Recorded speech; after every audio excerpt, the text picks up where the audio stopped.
ये आद्य शक्ति है, दक्षिण काली है, माँ कल्याणी है। धारी देवी इसलिए बोलते हैं, धारी गांव है सामने। अच्छा। और धारी गांव जो है द्वापर से है। द्वापर से कहते हैं पांडव लोग भी इसी रास्ते से गए थे। और ये चारों धामों की रक्षा करने वाली देवी इनको कहा गया है। Hello friends, welcome to my new blog. आज के ब्लॉग में हम धारी माँ के मंदिर के बारे में बात करेंगे। धारी देवी मंदिर अलकनंदा नदी के तट पर श्रीनगर गढ़वाल से लगभग 14 किलोमीटर दूर रुद्रप्रयाग बद्रीनाथ मार्ग पर स्थित है। यह मंदिर अलकनंदा नदी में बनी झील के बीचों बीच स्थित है। मंदिर में काली माता को धारी देवी के रूप में पूजा जाता है। माना जाता है कि माँ धारी देवी उत्तराखंड के 4 धामों की रक्षा करती है। स्थानीय लोगों का मानना है कि माँ धारी देवी पहाड़ों पर तीर्थ यात्रियों की रक्षक है।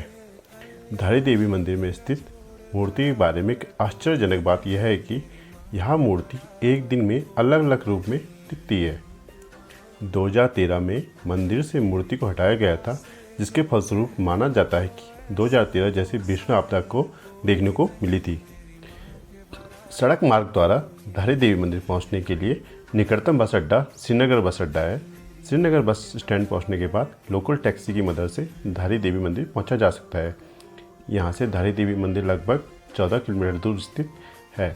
मंदिर तक पहुंचने के लिए सड़क से लगभग 300 मीटर पैदल चलना होता है। देहरादून ऋषिकेश बस स्टैंड से श्रीनगर बस स्टैंड के लिए पर्याप्त मात्रा में बस उपलब्ध है। ऋषिकेश से धारी देवी मंदिर की सड़क मार्ग दूरी लगभग 124 किलोमीटर है। यह दूरी टैक्सी, बस या निजी वाहन द्वारा आसानी से तय की जा सकती है। ऋषिकेश से धारी देवी मंदिर पहुंचने में लगभग 3-4 घंटे का समय लग जाता है। ऋषिकेश से धारी देवी मंदिर की सड़क काफ़ी अच्छी है। AC and non AC bus की किराए की बात करें तो 200 से 300 पर पर्सन और टैक्सी का 3200 से 5000 के बीच में लग जाता है। धारी देवी मंदिर साल के किसी भी समय पहुंचा जा सकता है, लेकिन नवरात्रों के दौरान धारी देवी मंदिर पहुंचना सबसे अच्छा रहता है।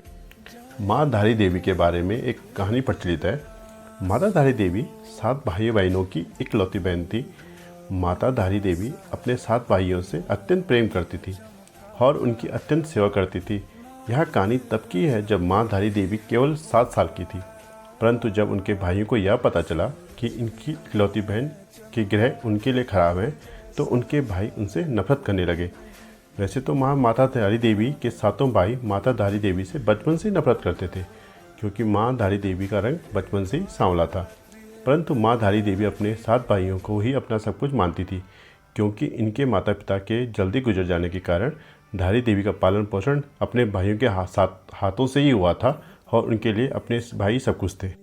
धीरे धीरे समय बीतता गया और धारी माँ के भाइयों की माँ के प्रति नफरत बढ़ती गई। परंतु एक समय ऐसा आया कि माँ के 5 भाइयों की मौत हो गई और केवल 2 शादीशुदा भाई ही बचे थे। और इन 2 भाई की परेशानी और बढ़ती गई, क्योंकि इन 2 भाइयों को ऐसा लगा कि कहीं हमारे 5 भाइयों की मौत हमारे इस इकलौती बहन के हमारे प्रति खराब ग्रहों के कारण तो नहीं हुई, क्योंकि उन्हें बचपन से यही पता चला था कि हमारी बहन के ग्रह हमारे लिए खराब हैं। इन 2 भाइयों ने जब वह माँ धारी केवल 13 साल की थी, तो उनके दोनों भाइयों ने उनका सिर उनके धड़ से अलग कर दिया और उनके मृत शरीर को रातों रात नदी के तट में प्रभावित कर दिया। और इस कन्या का सिर वहाँ से बहते बहते कल्यासौड़ के धारी नामक गांव तक आ पहुँचा। जब सुबह सुबह का वक्त था, तो धारी गांव में एक व्यक्ति नदी के तट के किनारे पर कपड़े धुल रहा था। तो उन्होंने सोचा कि नदी में कोई लड़की बह। उस व्यक्ति ने कन्या को बचाना चाहा, परंतु उन्होंने यह सोचकर कि मैं वहाँ जाऊँ तो जाऊँ कैसे, क्योंकि नदी में तो बहुत ही ज़्यादा पानी था। और वह इस डर से घबरा गए कि मैं वहाँ कहीं स्वयं ना ही बह जाऊँ, और उसका धैर्य टूट गया। उसने सोच लिया कि मैं वह कन्या को नहीं बचाएगा। परंतु अचानक एक आवाज़ नदी से उस कटे हुए सिर से आई, जिसने उस व्यक्ति का धैर्य बढ़ा दिया। वह आवाज़ थी कि तू घबरा मत और तू मुझे यहाँ से बचा, और मैं तेरे को यह आश्वासन दिलाती हूँ कि जहाँ जहाँ पैर रखेगा वहाँ पे तेरे लिए सीढ़ी बना दूँगी। कहा जाता है कि कुछ समय पहले यह सीढ़ियाँ यहाँ पर दिखाई देती थी। कहा जाता है कि जब वहाँ व्यक्ति नदी में कन्या को बचाने गया, तो सच में अचानक एक चमत्कार हुआ। जहाँ उस व्यक्ति ने अपने पैर रखे, वहाँ पर सीढ़ियाँ बनती गई। वह व्यक्ति नदी में गया तो उस व्यक्ति ने उस कटे हुए सिर को जब कन्या समझकर उठाया तो वह व्यक्ति अचानक से घबरा गया। वह जिसे कन्या समझ रहा था वह तो एक कटा हुआ सिर है। फिर इस कटे हुए सिर से आवाज़ आई कि तू घबरा मत, मैं देव रूप हूँ और मुझे एक पवित्र सुंदर स्थान पर एक पत्थर पर स्थापित कर दे।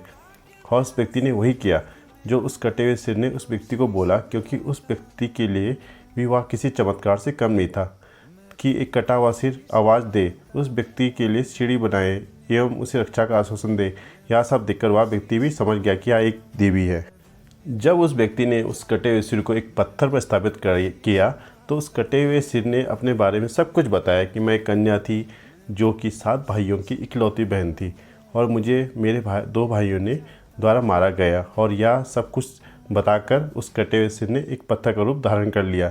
तब से उस पत्थर की वहाँ पर पूजा अर्चना होने लगी और वहाँ पर एक सुंदर धारी देवी मंदिर बनाया गया। और जो उस कन्या का धड़ वाला हिस्सा था वह रुद्रप्रयाग के काली मठ में माँ मैठाणी के नाम से प्रसिद्ध हुआ। यहाँ पर भी माँ का भव्य मंदिर है और उस मंदिर को बदन वाला हिस्सा भी कहा जाता है। माँ धारी देवी की कहानी के मुताबिक कहा जाता है कि माँ धारी देवी अपने मंदिर में एक दिन में अपने 3 रूप बदलती है, जो प्रातःकाल छोटी बच्ची के रूप में, दोपहर में युवती के रूप में और शाम के बाद वृद्धा के रूप में माँ धारी देवी देती है।